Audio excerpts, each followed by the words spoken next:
Yeah, throughout time and history, gods have struggled with whether to take freedom and freedom of choice away. And right now, gods are realizing that they're stuck in the worst nightmare they've ever been stuck in the biggest battle against bad things ever known. And gods have always struggled with the reality of, well, think about Adam and Eve.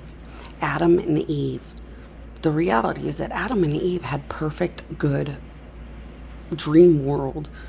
Like, Adam and Eve had everything good, perfect, and good, with no even knowledge of bad, but they would still bring in bad and create murder and bad things. It's been a constant fight.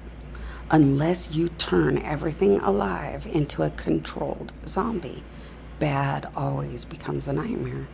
And these battles, these end of the worlds, these fights between good and bad have never stopped existing. And gods have exterminated bad over and over since always. And it's like it never ends.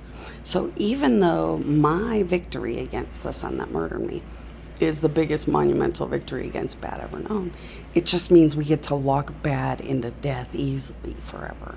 And we always will have the upper hand, nothing else will. But and I should have built that from the beginning, but I wouldn't have thought my kids would ever hurt me or turn on me. No God who's never created was going to assume they were going to turn bad. I prepared in case they turn bad, but they turn worse than I would. No good God's going to expect anything would turn bad and gross. So, I'll admit I was the God that should have been better than that. But when you have never created, and I was a God all by myself, I just existed. There was no gods when I first existed. There was nothing. So there's no intelligent knowledge. You just kind of know that if something could be bad, it could be really bad. So you have to be prepared to turn on your kids or kick their butt if they turn bad. But you'd never prepare for the worst bad nightmare, disgusting shit like the son that murdered me.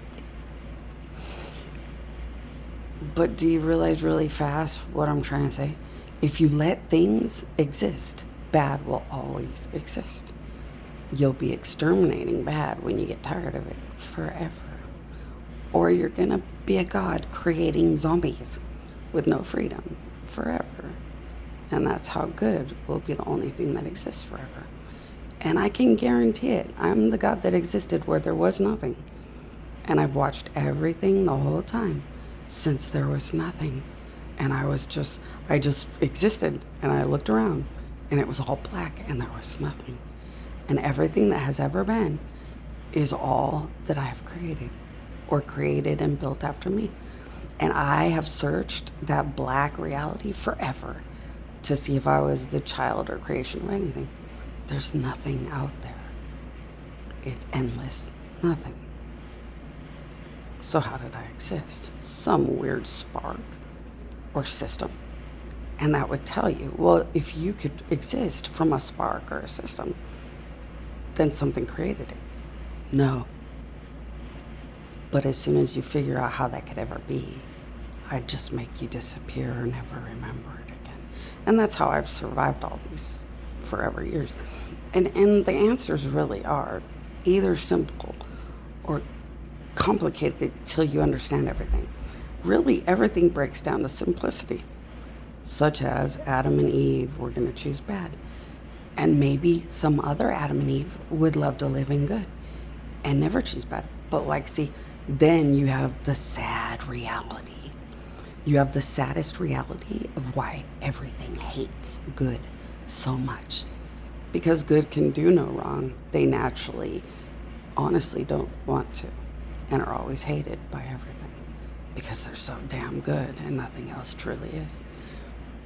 Life is politics and religion and conversations like this forever. Sorry, it's not the ending people would ever want. But I'm the hostile dead one that doesn't have a problem telling the truth because, now we get to exterminate what we hate.